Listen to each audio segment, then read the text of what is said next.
আসসালামু আলাইকুম। শুরু করছি প্রভাত কুমার মুখোপাধ্যায়ের শখের ডিটেকটিভ কণ্ঠে। আমি আসমা খাতুন। গোবর্ধন বাবু একা বসে মনে মনে চিন্তা করতে লাগলেন, যে করেই হোক এই ডাকাতদের ধরিয়ে দিতে হবে। ধরতে পারলে গভর্নমেন্টের কাছ থেকে যথেষ্ট সুনাম হবে, একটা রায় বাহাদুরিও খেতাব মিলে যেতে পারে। রায় বাহাদুর হওয়া গোবর্ধনের অনেক দিনের আকাঙ্ক্ষা। উপন্যাস লিখে উপার্জন যথেষ্টই করেছেন, কিন্তু সাহিত্য ক্ষেত্রে তেমন মান সম্মান হলো কই। তার বইয়ের সংখ্যার তুলনায় অর্ধেকই বই যারা লেখেননি, যাদের বই আলমারিতেই থাকে, বছরে 25টির বেশি বই বিক্রি হয় না, তাদের কত মান, কত সম্ভ্রম। মাসিক পত্রে ছবি বের হচ্ছে, কত সভার সভাপতি হয়ে তারা বক্তৃতা দিচ্ছে, কিন্তু গোবর্ধনবাবুকে কেউ ডেকে জিজ্ঞেসও করে না। এর কারণ হিসেবে তিনি মনে করেন তারা কেবল গ্রন্থকার নন, সাহিত্য ক্ষেত্রে গ্রন্থকার এবং অন্য কোনো ক্ষেত্রে উচ্চপদস্থ। তাই অনেক দিন থেকে তার মনে হচ্ছিল, যদি কোনো একটা সুযোগ রায়বাহাদুর বা অন্তত রায় সাহেবও তিনি হতে পারেন, তাহলে বোধহয় এই কেবল মাত্র গ্রন্থকার অপবাদটি ঘুচে যাবে। সমাজে নিজ প্রাপ্য সম্মানটুকু তিনি আদায় করে নিতে পারবেন। তার মনে হলো বোধহয় এই সুযোগেই তা হবে, নইলে সৃষ্টিকর্তা তারই একটি গ্রন্থের মধ্যে সূত্রস্বরূপ এই চিঠিটা পাঠিয়ে দিবেন কেন? ট্রেন চলে গেল। ছোটবাবু যাত্রীদের টিকিট কালেক্ট করে অফিসে ফিরে এলেন। পকেট থেকে পানের ডিব্বা বের করে নিজেও খেলেন, গোবর্ধন বাবুকেও দিলেন। পাশের চেয়ারটি টেনে বসে বললেন, কার যে সর্বনাশ হলো কে জানে। গোবর্ধন বাবু বললেন, আজ এই ডাকাতদের ধরতেই হবে। কে ধরবে? আমি আর আপনি? আমি? সর্বনাশ, ওদের কাছে রিভলভার আছে, মাথার খুলি উড়িয়ে দিবে।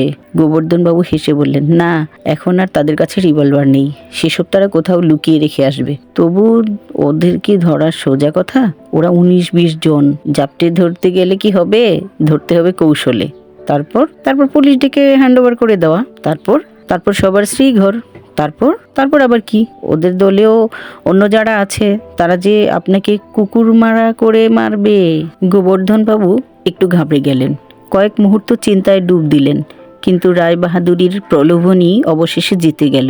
বললেন, কি যে বলেন, আমরা কি মগের মূল্যকে বাস করি নাকি যে আমাদের অমনি কুকুর মারা মারবে? আমরা যদি এই কাজে সফল হই, তাহলে আমাদের যাতে কোনো ক্ষতি না হয় সে বন্দোবস্ত গভর্নমেন্টই করবেন। এজন্য লাখ টাকা খরচ হলেও তারা পিছপা হবেন না। আপনি কোনো কিছু চিন্তা করবেন না। আসুন, এই কাজে আমাকে সাহায্য করুন। এই স্বদেশী ডাকাতরা দেশের কি মহা অনিষ্ট করছে, নিরীহ লোকদের সর্বনাশ করছে। এই কি ধর্ম?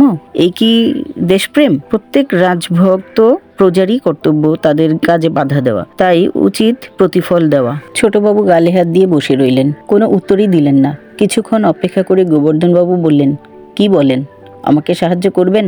2 হাত জোর করে ছোটবাবু বললেন, গোবর্ধনবাবু, আমাকে মাফ করুন। আমি ছাপোষা মানুষ, অনেকগুলো বাচ্চা কাচ্চা, আমি এ কাজ করতে পারবো না।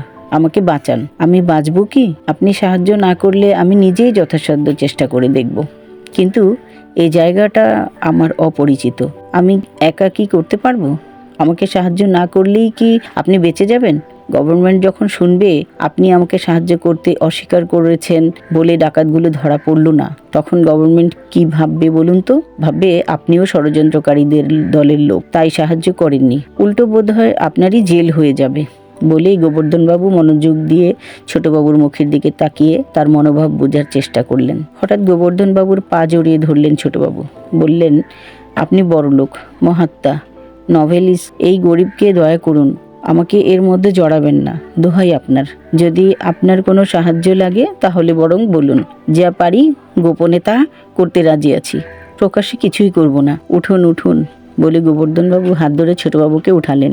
বললেন, আপনার যদি এতই ভয়, তাহলে দরকার নেই, আমি একাই যা করার করব, যা বলি তা শুনুন।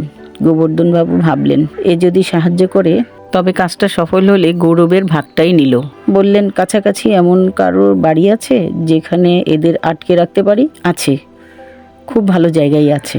কোথায়? বাইরে চলুন দেখাই। কিছুক্ষণ আগেই চাঁদ উঠেছে। গোবর্ধন বাবুকে প্ল্যাটফর্মের কিনারে নিয়ে গিয়ে ছোটবাবু বললেন, ওই যে বড় বাড়িটা দেখছেন, ওটা ধানের আড়ত বানানোর জন্য রেলি ব্রাদারেরা নতুন বানিয়েছে। বিরাট এক গুদাম ঘর আছে ওর মধ্যে, প্রায় 40 ফুট লম্বা আর 25 ফুট চওড়া। এখনো ওদের আড়ত খোলেনি, খালি আছে। যদি কোনো কৌশলে দলটাকে ঘরের মধ্যে ঢুকিয়ে ঘরটি বাইরে থেকে তালাবদ্ধ করতে পারেন, তাহলেই কাজ হাসিল। পুলিশ আসা পর্যন্ত ওই ঘরে ওরা আটকে থাকবে। গোবর্ধনবাবু বললেন, অনুগ্রহ করে আপনার লণ্ঠনটা নিয়ে আসুন, ঘরটা দেখি। ছোটবাবু চলে গেলেন লণ্ঠন আনতে। গোবর্ধনবাবু সেই অন্ধকারে দাঁড়িয়ে কৌশলে চিন্তায় মগ্ন ছিলেন। ছোটবাবু লণ্ঠন নিয়ে এসে দুজনে ঘরটা দেখলেন। একটাই দরজা, উপরে ছাদের প্রায় কাছে বায়ু চলাচলের জন্য দুপাশে দুটি জানালা কাটা আছে, তবে এখনো তাতে কাঁচ বসানো হয়নি। গোবর্ধনবাবু দেখলেন সেগুলো মেঝে থেকে প্রায় 20 ফুট উঁচুতে হবে, কাজেই ওখান দিয়ে পালাবার সম্ভাবনা নেই। বললেন, ঠিক, এটাই ঠিক হবে। ঘরের বাইরে এসে গোবর্ধনবাবু দরজাটা পরীক্ষা করে দেখলেন। পুরু শালকাঠের ফ্রেমে আড়াভাবে সেই কাঠের ছোট ছোট তক্তা বসিয়ে আগাগোড়া আটকানো, উপরে নিচে মোটা শিকলও আছে, খুব মজবুত, সহজে ভেঙে বের হতে পারবে না। ছোটবাবু বললেন, রেলের ভালো তালা আছে, চলুন আপনাকে দেই, চলুন। আরও কিছু সরঞ্জাম দরকার, অফিসে বসে পরামর্শ করতে হবে। ফেরার পথে মিনতির সুরে ছোটবাবু বললেন, কিন্তু আমি যে আপনাকে কোনো বিষয়ে সাহায্য করেছি তা যেন ঘুণাক্ষরেও প্রকাশ না হয়, দোহাই আপনার। তা হবে না। অফিসে ফিরে ঘণ্টাখানেক ধরে পরামর্শ চলল। এরই মধ্যে 1:45টার ট্রেন এসে আবারও চলে গেল। কলকাতা নিবাসী সেই নিরীহ যুবকরা এসেছিল, কিন্তু তাদের বন্ধু নিতাইয়ের বিয়ের বরযাত্রী হয়ে। নিতাই ছেলেটির মধ্যে একটু মিলিটারি ভাব। রসিকতা করে যখন নিজের বিয়েকে যুগান্তর আর শ্বশুর বাড়িকে শত্রুর দুর্গ বলে বর্ণনা করছিল, তখন কি স্বপ্নেও ভেবেছিল যে এজন্য তার বন্ধুদেরকে সে কি বিপদের জলে জড়াচ্ছে?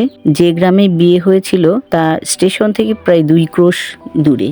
বিয়ে এবং খাওয়া দাওয়ার পর বরের কাছ থেকে সবাই বিদায় নিল। তাদের জন্য গরুর গাড়ি প্রস্তুত ছিল, কিন্তু যুবকরা সেটা না নিয়ে পায়ে হেঁটেই স্টেশনের দিকে রওনা হলো। সরাসরি রাস্তা, তাই পথ ভুল হবার কোনো আশঙ্কা ছিল না। জ্যোৎস্নার আলোতে গান গাইতে গাইতে খুব আনন্দেই তারা পথ অতিক্রম করতে লাগলো। রাত যখন 2টা, তখন তারা স্টেশনের আলো দেখতে পেল। একজন বলল, এসো ভাই, বঙ্গ আমার জননী, আমরা গান গাইতে গাইতে যাই। বঙ্গ আমার জননী আমার। গান গাইতে গাইতে তালে তালে পা ফেলে 10 মিনিটের মধ্যে তারা স্টেশনে পৌঁছে গেল। প্ল্যাটফর্মে পৌঁছেই দেখলো এক ভদ্রলোক মাথায় পাগড়ি বেঁধে গরম কাপড় গায়ে দিয়ে প্ল্যাটফর্মের উপর দাঁড়িয়ে আছেন। একজন তাকে জিজ্ঞেস করলো, ট্রেনের আর কত দেরি জনাব? লোকটি বললেন, আপনারাই কি আজ বিকেল 5টার ট্রেনে এসেছিলেন? জি। আপনাদের দলের কেউ কি কলকাতা থেকে ছাড়বার সময় ট্রেন মিস করেছিল? তা তো জানি না, তবে আরও 3 জনের আসার কথা ছিল, তারা আসেনি, হয়তো সময় মতো স্টেশনে পৌঁছাতে পারেনি। কেন বলুন তো? তাহলে ঠিকই আছে, আপনাদেরই দলের লোক। 3 জন নয়, 2 জন লোক সন্ধ্যা 7টার ট্রেনে এসে পৌঁছেছিলেন। তার মধ্যে একজনের ভয়ঙ্কর জ্বর। কোথায় কোথায় তারা? ওই রেলি ব্রাদারের আড়তে আছেন তারা। যিনি সুস্থ তিনি আমাদের এসে বললেন, এই বিপদে একটু আশ্রয় দিতে পারেন? কোথায় আশ্রয় দেব, তাই ওই রেলি ব্রাদারের আড়ত দেখিয়ে দিলাম। বাসা থেকে লেপ আর বিছানা পাঠিয়ে দিলাম। 2-3 বার গিয়ে দেখেও এসেছি, খুব জ্বর, 105-এর কম হবে না। আর কি পিপাসা, 10 মিনিট পর পর খালি পানি দিতে বলে। সুস্থ লোকটির কাছেই শুনলাম আপনারা নাকি রাত 3টার ট্রেনে কলকাতা ফিরবেন। যুবকেরা পরস্পর বলাবলি করতে লাগলো। বোধহয় শান্তি আর শৈলেন, শান্তিরই বোধহয় জ্বর হয়েছে, ওর তো ম্যালেরিয়া লেগেই থাকে। পাগড়ি বাঁধা লোকটি বললেন, হ্যাঁ, শান্তিবাবুরই জ্বর হয়েছে, নামটি ভুলে গিয়েছিলাম, চলুন দেখবেন, বলেই এগিয়ে গেলেন। ইনি আসলে আমাদের গোবর্ধন বাবুই। যুবকরা তার পিছু নিল। ওরা বলাবলি করতে লাগলো, জ্বর একটু কম থাকলে ওকে নিয়েই যাব, নইলে আমাদের সবাইকে এখানে থাকতে হবে। রেলি ব্রাদারের আড়তে পৌঁছে পাগড়িওয়ালা বললেন, ওই ঘরে আছে, চলুন। দরজার ফাঁক দিয়ে একটু আলো আসছিল। দরজা ঠেলে মাথাটা ভিতরে ঢুকিয়ে পাগড়িওয়ালা বললেন, ঘুমাচ্ছে বোধহয়, জ্বরের ওষুধটা তাহলে কাজে দিয়েছে। দুজনেই ঘুমাচ্ছে, পা টিপে টিপে যান আপনারা। যুবকেরা দেখলো লম্বা ঘরের মধ্যে পালঙ্ক পাতা, পাশে একটা টেবিলের উপর 2টো ওষুধের শিশি, দেয়ালে একটা ল্যাম্প মিটমিট করে জ্বলছে। যুবকরা জুতার গোড়ালি তুলে নিঃশব্দে ভিতরে ঢুকলো। সবাই প্রায় একসঙ্গেই বিছানার কাছে গেল। একজন লেপের কোনা ধরে আস্তে আস্তে তুলতে লাগলো। ধীরে ধীরে তুলতে তুলতে অনেকখানি তুলে ফেললো। বলল, কই? 2-3 জনের ল্যাপটা টেনে বলল, কোথায় গেল? অন্য সবাই বলে উঠল, সেই পাগড়িওয়ালা লোকটি কই? তিনি গেলেন কোথায়? কয়েকজন বলল, দেখতো বাইরে আছেন কিনা। বোধহয় বাইরে। দরজার কাছে 3-4 জন গিয়ে দরজা টানলো, কিন্তু বাইরে থেকে বন্ধ। তখনই চিৎকার করলে বলে উঠল, ওরে বন্ধ যে! সবাই দরজার কাছে গেল। দরজা ধরে টানাটানি করতেই ভয় পেয়ে গেল সবাই। কেউ কেউ বলল, কুঞ্জ, এ কি ব্যাপার? কুঞ্জ বলল, কিছুই তো বুঝতে পারছি না, আমাদেরকে এভাবে বন্ধ রাখলো কেন? লোকটার উদ্দেশ্য কি? অভয় বলল, একবার ডেকে দেখা যাক। বলেই দরজার কাছে মুখ রেখে চিৎকার করতে লাগলো, ও দাদা, ও পাগড়িওয়ালা দাদা, শুনছেন? দরজাটা বন্ধ করে দিলেন কেন? খুলে দিন, খুলে দিন না। একজন দুজন করে সবাই এইভাবে ডাকাডাকি করতে লাগলো, কিন্তু কোনো সাড়াই পাওয়া গেল না। হতাশ হয়ে কেউ কেউ মেঝেতে বসে পড়ল। অবনী বলল, আমার তো বিষয়টা ভালো মনে হচ্ছে না। এর মধ্যে থাকলে আমরা মরেই যাব। তো এই মজবুত দরজাটা ভাঙা তো সম্ভব না। ল্যাম্পটা নিয়ে আয়, এর তেলটা মাখিয়ে আগুন ধরিয়ে দে, দরজাটা পুড়িয়ে ফেল। কুঞ্জ বলল, সর্বনাশ, ধোঁয়ায় দম বন্ধ হয়ে মারা যাব তো। জানালাও নেই, শুধু ছাদের কাছে ছোট ছোট দুটি ভেন্টিলেটর, তাও তো কাজ বন্ধ বলে মনে হচ্ছে। অন্য উপায় ভাব। শ্যামাপদ বলল, লোকটি নিশ্চয়ই পালিয়েছে, চল চেঁচামেচি করি, কারো না কারো সাড়া তো পাবো। কেশব বলল, এই শীতের রাতে কে আছে যে সাড়া পেলেও আমাদের উদ্ধার করবে? এবার সবাই মাথায় হাত দিয়ে বসে চিন্তা করতে লাগলো। এভাবে আধা ঘন্টা পেরিয়ে গেল। হঠাৎ শুনতে পেল ভস ভস ভস ভস। অভয় বলল, ওই যে আমাদের ট্রেনটা ছেড়ে গেল। জল্পনায় কল্পনায় আরো ঘন্টাখানেক কাটলো। কেন যে লোকটা এমন করলো, এটাই সবাই মিলে বের করার চেষ্টা করতে লাগলো। ভেবে কোনো কুলকিনারাই পেল না। শেষে স্থির করলো, লোকটা মনে হয় পাগল। কুঞ্জ ঘরের মধ্যে হাঁটাহাঁটি করছিল। একটু পর খাটটা ধরে নাড়াচাড়া করলো। তারও একটু পর সবাইকে ডেকে বলল, অনেকক্ষণ ধরে খেয়াল করে দেখলাম ভেন্টিলেটরটাতে কাঁচ নেই, কাঠও নেই, ওখান দিয়েই বেরোতে হবে, এছাড়া আর কোনো উপায় নেই। কিন্তু অভয় বলল, ওটা তো অনেক উঁচুতে, ওখানে উঠবো কেমন করে? কুঞ্জু বলল, চল খাটটা ভেঙে ফেলি। খাটের কাঠ 4টা আর টেবিলের পায়া 4টা বেঁধে নিলেই ময়ের মতো হবে। দেয়ালের গায়ে সেটাকে দাঁড় করালে জানালার ফুটো পর্যন্ত পৌঁছানো যাবে মনে হচ্ছে। 3-4 জন অনুমান করে দেখলো, বলল, মনে হয়। কুঞ্জ বলল, 3 করে তুই সাইজে ছোট আছিস, পারবি উঠতে? 3 করে বলল, খুব পারবো, কিন্তু তারপর ওদিকে নামবো কি করে? মইটা জানালা দিয়ে বের করে ওদিক দিয়ে ফেলে তারপর ধরে নামতে পারবি না? ওদিকটা যদি বেশি নিচু হয়, আগে তো উঠে দেখ। তখনই সবাই মিলে ল্যাম্পের আলোতে কাজে নেমে পড়লো। খাট আর টেবিল ভেঙে মই বানাতে বানাতে বাইরে কাক ডেকে উঠল। জানালা দিয়েও ভোরের আলো এসে ঘরে ঢুকলো। সবাই ধরাধরি করে দেয়ালের গায়ে মই দাঁড় করাতেই মই পৌঁছে গেল জানালা ছেড়ে আরও 1 হাত উঁচুতে। এবার সবার মনে একটু আশা জাগলো। 3 করেই বলল, বেরোতে পারলে কি করব?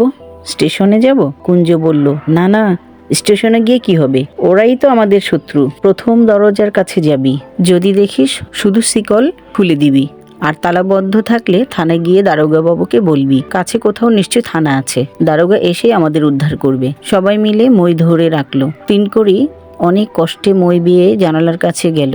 নিচ থেকে ওরা জিজ্ঞেস করলো, কি দেখছিস? 3 করে, মাঠে একটা শেয়াল চড়ছে। মানুষ টানুষ কাউকে দেখছিস না? কাউকে না। জমি কতটা নিচে? মই পৌঁছাবে না, অনেক নিচু। তোরা একটা কাজ কর, কি? কাঠ খুলে ফেল, টুকরোগুলো মুখে মুখে গিরে বাঁধ, 2টো করে পাকিয়ে দড়ির মতো কর। একটা মুখ আমাকে দে, ওটা নিচে নিয়ে আমি নামিয়ে দিই। আরেকটা মুখ তোরা সবাই মিলে ধরে রাখ, আমি এখন ওদিকে নেমে পড়বো। সবাই বলল, বেশ বুদ্ধি করেছিস। বাহ! তখনই সেই 18 জোড়া কাঠ খুলতে, বাঁধতে এবং পাকাতে শুরু করে দিল।